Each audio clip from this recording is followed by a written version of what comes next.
Hello everybody and welcome to my video. My name is Heather. I am a knitter, spinner, and weaver. I live up north in Whitehorse, Yukon.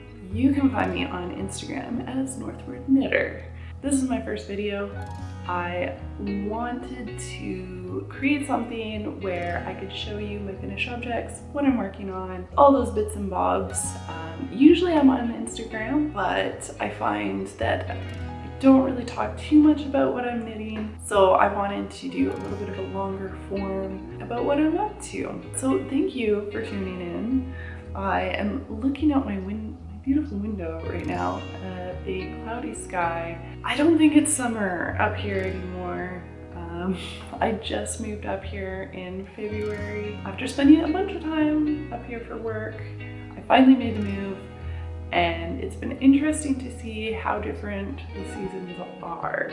It is about 7:30 at night right now, and it is still hours away from sunset, which is blowing my mind.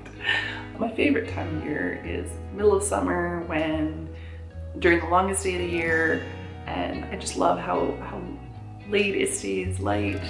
And living up here, it stays light. I did not see a night sky for several months this summer, which was really interesting. But yeah, so it stays light still fairly late, and we're getting into the later part of August, and it's gonna be September soon. So despite how light it is, it's getting cold here. So it's definitely sweater weather, which I'm excited about because I have lots of sweaters. Yeah, so let's get into the video. You are probably wondering, what am I wearing today? This is the Glenmore sweater by Ysolda Teague. I knit this, I think this year. I used the yarn that the pattern called for. I can't remember what it is off the top of my head, but it's a nice thick yarn, and I think you used like 6mm, 6.5mm needles for it. So it went by really fast. I was a little bit worried that the sleeves were a bit tight.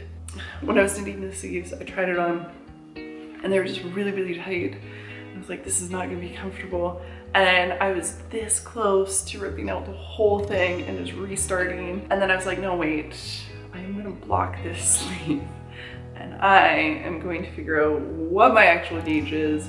I blocked the sleeve, tried it on, and it fit perfectly. So I didn't rip it out. I didn't have to reknit anything. Finished the sweater, I love it. Maybe I'll show a full-length picture of it on me. But yeah, this is my Glenmore sweater. I'm in love with it. It's a lovely rose quartz. Usually I go for greens and teals and stuff like that. But this was, I think, one of the only sweater quantities left on Ysolda's website when I went to go buy it. So I was like, I kind of like this rose quartz. I'm gonna go with it. And I'm so glad I did, because it is a lovely color.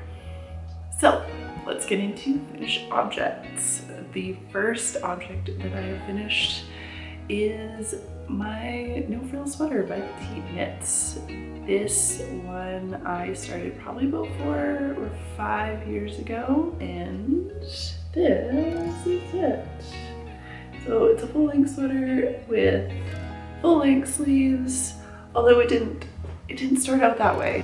So I started knitting this using Holst Garn Coast, which is a part cotton and wool blend. So it's super soft, really nice. But the first iteration of this sweater, I decided I wanted to do a cropped t-shirt. I don't know why, because those don't look good on me. So I actually finished it. I blocked it as a cropped t-shirt, and it didn't suit me. So I went back and I undid. I had some ribbing on the sleeves, and so I undid that and picked the stitches back up. Made it longer, made the sleeves longer, which I absolutely love it now. It looks way better as a full sweater than a cropped sweater. I will insert a picture somewhere, but yeah, this is my No Frills sweater.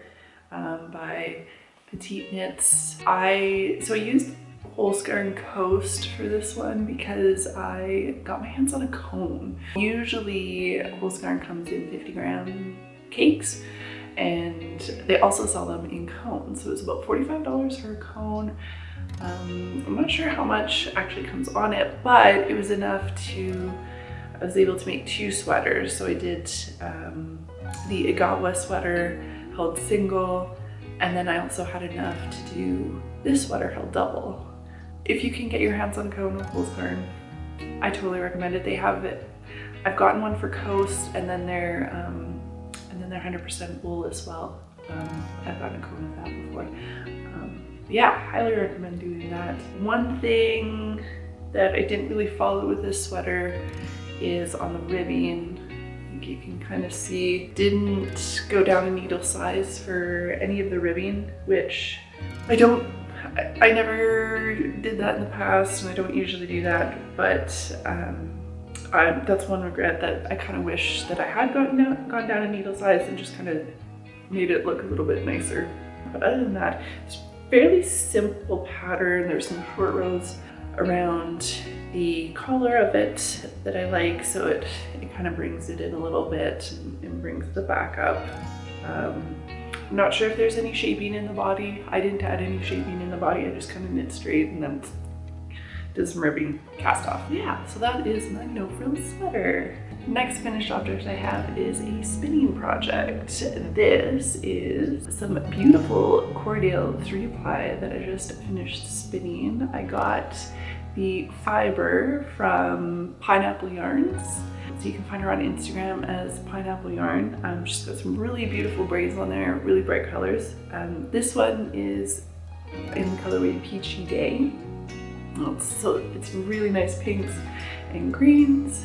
Yeah, I started spinning this, and so I wanted to do a fractal spin. That's where you split your braid into, usually you'd split it like in half, and then you take one of those halves and split that down again, and then you take one of those and you just keep splitting it that way. What I ended up doing was I took my braid, and there were like 3 color repeats, so I split it horizontally. Usually people split it down the middle so that you get smaller color changes, but I split it in 3 horizontally. So I ended up with a little bit longer color changes, which once I split it, I was like, oh, maybe I shouldn't have done that. But it all worked out, and I just kept going with it. So I split it in 3 into thirds, and then I took one of those thirds, I split that in half, and then took the final third and split that one into about 4, I think. And then I did my 3 plies, and then I realized that my 4th bobbin was broken,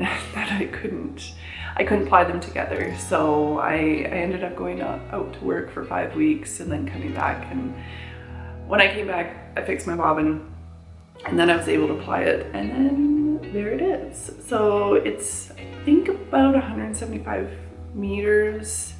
I haven't weighted that though, so it might be like a heavy worsted. I haven't done wraps per inch either. Lately I've been doing a lot of 3-ply fingering weights. One of the last ones that I did actually turned out to be probably a light fingering weight. It's almost too thin. But this one, I started spinning it, and I was like, it kind of wants to be spun a little bit thicker. And I ended up with a thick yarn, which I'm totally okay with. And I had some projects in mind, maybe like a cowl, hat, I'm not sure. But I'm super happy with the way it turned out. It's pretty squishy, and I just love these colors. So I've got 2 other braids from Pineapple Yarns that I haven't dug into yet, but they're pretty neon colors. I think I've got 1 braid with Face Luster, and then 1 braid of Polwarth. So yeah, those might be spun up in the future, but right now I've got some knitting projects on the go that I'd like to finish and also like to start. So why don't we get into works in progress?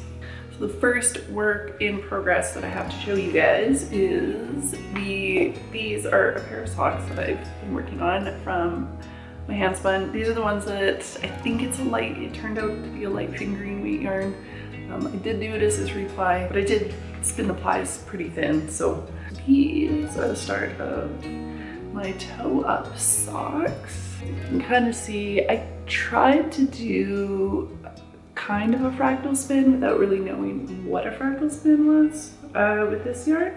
So it is kind of making some nice little stripes and a little bit of marline in there. Here is the cake. So it's all these gorgeous greens and blues and grays and purples and almost reds. This yarn is Polwarth in silk. So it's 85% Polwarth, 15% Tussah silk. And it's 100 grams. And this is in the colorway Hummingbird. I don't know if you can see. Usually I like my socks a little bit thicker, a little bit denser. So these might just be bed socks chilling out around the house. Probably won't wear them out because I don't want them to wear out. These are living in my beach house project bag that I made a couple years ago now. So it's got some really cute beach houses. And then I sewed some cork fabric for the bottom so it stays standing up pretty well. It's lined with this cool geometric fabric. And then there's also a little pocket on the inside as well with some more kind of beachy fabric. But that is my little sock sack, and it fits my project in there perfectly.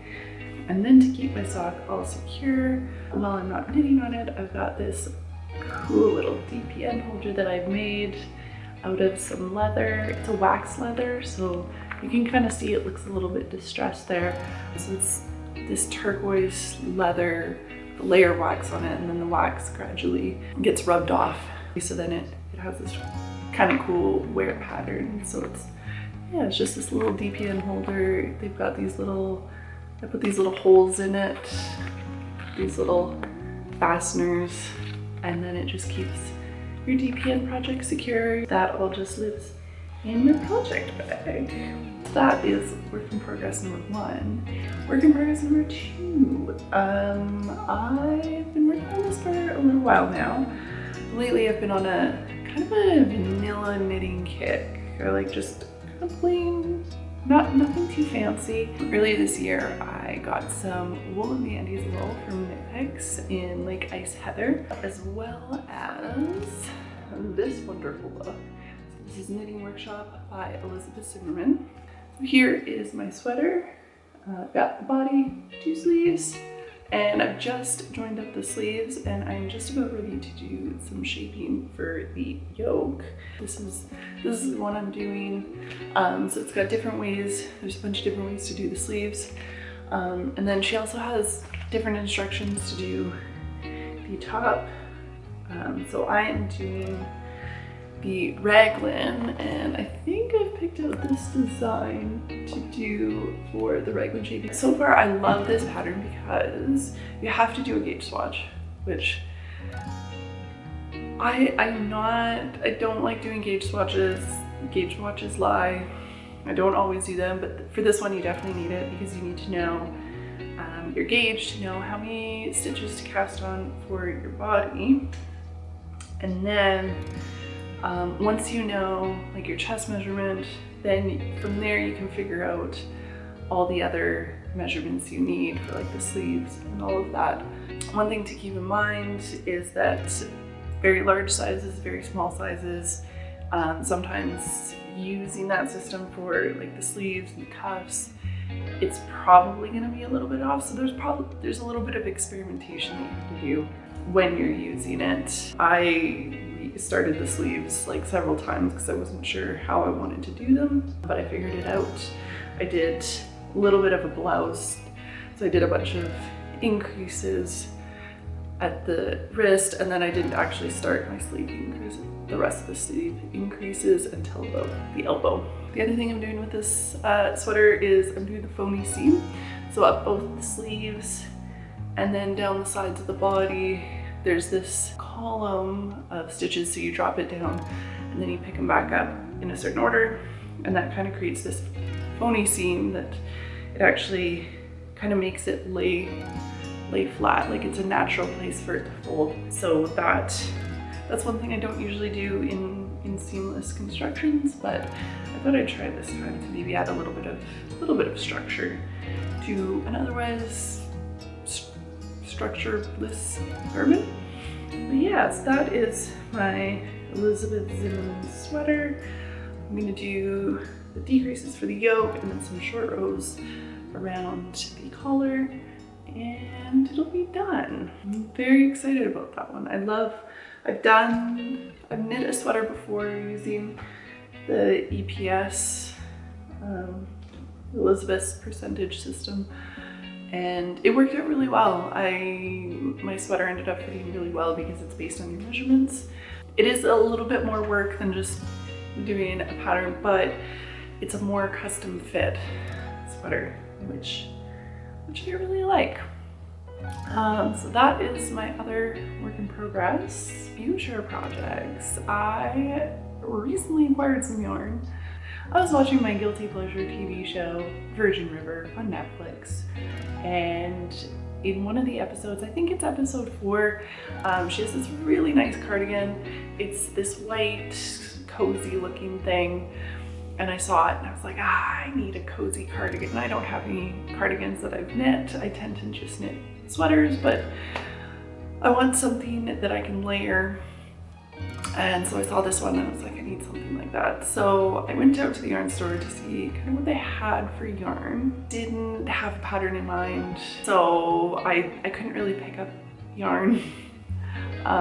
So I got some ideas. I came back home, went on Ravelry, and I ended up finding Big Love by Ankestrick.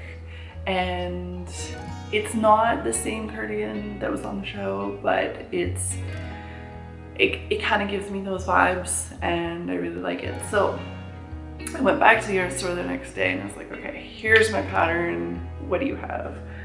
So I ended up picking up some of this Llama natural yarn, and this is 20% llama, 80% merino wool. It's 100 grams per skein and 250 meters.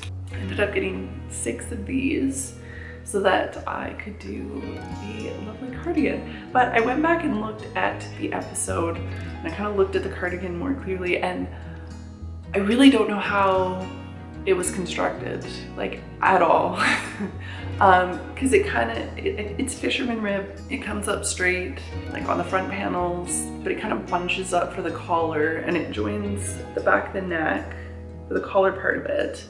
But then like the side piece up here comes over the shoulder, and there's like a raglan decrease that goes on the back, and then that's where the back is. So I don't know if it was seamed or if it was seamless. And then it looks like the sleeves were maybe picked up and then knit. I don't know. I really want to know how it's constructed. And I'd love to recreate it, but far more work than I'm willing to put into it. So instead, I am gonna go with the Big Love by Ankestrick in my Llama merino wool, and it's gonna be wonderful and it's gonna be cozy, and I'm excited about that. All right, everybody, thank you for watching my video. Comment down below. I wanna know what you guys are working on. Let me know what you think, and stay tuned for the next video. I don't know when it's gonna be. I have a crazy work schedule where sometimes I'm gone for a really long time, but I'll try and get up another video in the next couple of weeks so I can show you guys my Elizabeth Zimmermann sweater. Hopefully I've done some work on my socks. I haven't been working too much on them, but we'll see. I really want to get started on that cardigan. So stay tuned for the next episode. Thank you so much for watching. Bye.